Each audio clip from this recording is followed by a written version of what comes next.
Selamat pagi anak-anak ibu sekalian. Ya, kita ketemu lagi pada pagi hari ini nak untuk melanjutkan pembelajaran kita sosiologi, yaitu dengan tema upaya mengatasi ketimpangan sosial di dalam masyarakat. Ya, kita akan melihat di sana ada beberapa upaya yang bisa kita lakukan untuk mengatasi ketimpangan sosial. Yang pertama adalah peningkatan kualitas penduduk. Jadi penduduk itu suatu kualitas penduduk itu sangat penting untuk mengurangi ketimpangan.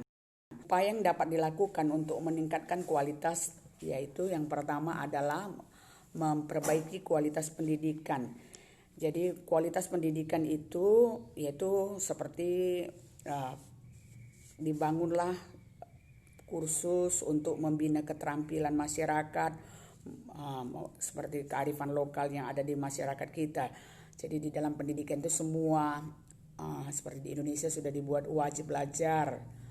Itu semua anak-anak diwajibkan untuk belajar dan mendapatkan fasilitas pendidikan yang baik. Yang kedua, untuk meningkatkan kualitas kependudukan itu yaitu dengan melakukan peningkatan fasilitas kesehatan. Jadi fasilitas kesehatan itu kalau manusianya sehat maka jiwa raganya juga akan sehat, berarti dia meningkat kualitasnya. Jadi dengan meningkat kualitas ada kemampuannya untuk bekerja. Jadi fasilitas kesehatan dibangunlah rumah sakit, dibangunlah tempat-tempat berobat yang baik, dan demikian juga dengan orang-orang yang melayani, baik itu sebagai dokter maupun orang-orang yang bekerja di bagian kesehatan. Yang ketiga adalah melakukan pemberdayaan kelompok di masyarakat, seperti PNPM ya. Jadi dilakukan di sana, dikembangkan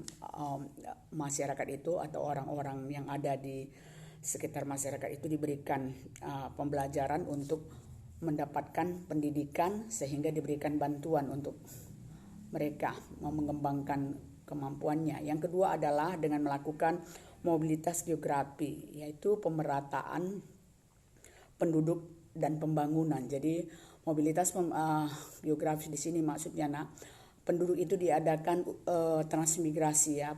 Jadi di mana masyarakat yang padat penduduknya dipindahkan kepada masyarakat yang jarang. Di sana dilakukan pembangunan yang sesuai dengan kebutuhan masyarakat itu. Dengan diadakannya mobilitas geografis itu, pemerataan penduduk, berarti di sana bisa menghilangkan suatu ketimpangan. Mobilitas geografis itu erat kaitannya dengan perpindahan penduduk. Keadaan ini sangat suatu upaya untuk mengatasi ketimpangan lewat pemerataan penduduk dan pemerataan pembangunan, sehingga pembangunan yang terjadi di suatu tidak terjadi di suatu titik saja. Ya, yang kita melihat yang ketiga dengan cara menciptakan peluang kerja. Jadi menciptakan peluang kerja itu menumbuhkan investor swasta asing, sosialisasi pemerintah kepada masyarakat. Yang ketiga mengembangkan usaha kecil dan menengah. Termasuk di situ membuka kursus-kursus, memberikan keterampilan-keterampilan tertentu kepada masyarakat supaya masyarakat itu bisa memiliki peluang kerja, sehingga jumlah penduduk yang tinggi yang biasanya mengakibatkan jumlah pengangguran tapi setelah dibuat pelatihan, makanya di sana dibuka investor-investor untuk membukakan suatu kearifan lokal. Jadi terbukalah peluang kerja sehingga ketimpangan sosial dalam masyarakat itu bisa dihindari ya. Jadi upaya yang dilakukan tidak hanya dari pemerintah tetapi juga adanya suatu kerjasama dengan masyarakat. Jadi kalau pemerintah membuat pelatihan tapi masyarakat tidak mau mengikutinya, kan itu berarti dia tidak bisa masuk kepada menciptakan peluang kerja. Jadi peluang itu sudah ada, disesuaikan dengan kompetensi atau kemampuan masyarakat itu, sehingga masyarakat itu mendapatkan upah ataupun gaji yang sesuai dengan keterampilan yang dimilikinya. Yang keempat adalah merancang program jaminan sosial seperti BPJS, Jam Sostek, KIP dan KIS ya. Jadi penyaluran bantuan sosial itu tepat sasaran ya. Jadi pemerintah menyiapkan penyaluran bantuan yang diberikan itu untuk menciptakan suatu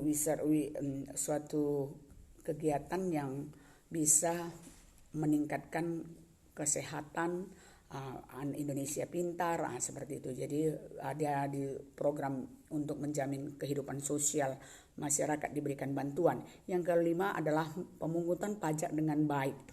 Ya, dengan membayar pajak berarti kita membangun ya. Jadi pajak itu bagaimana supaya masyarakat mengerti akan pembayaran pajak.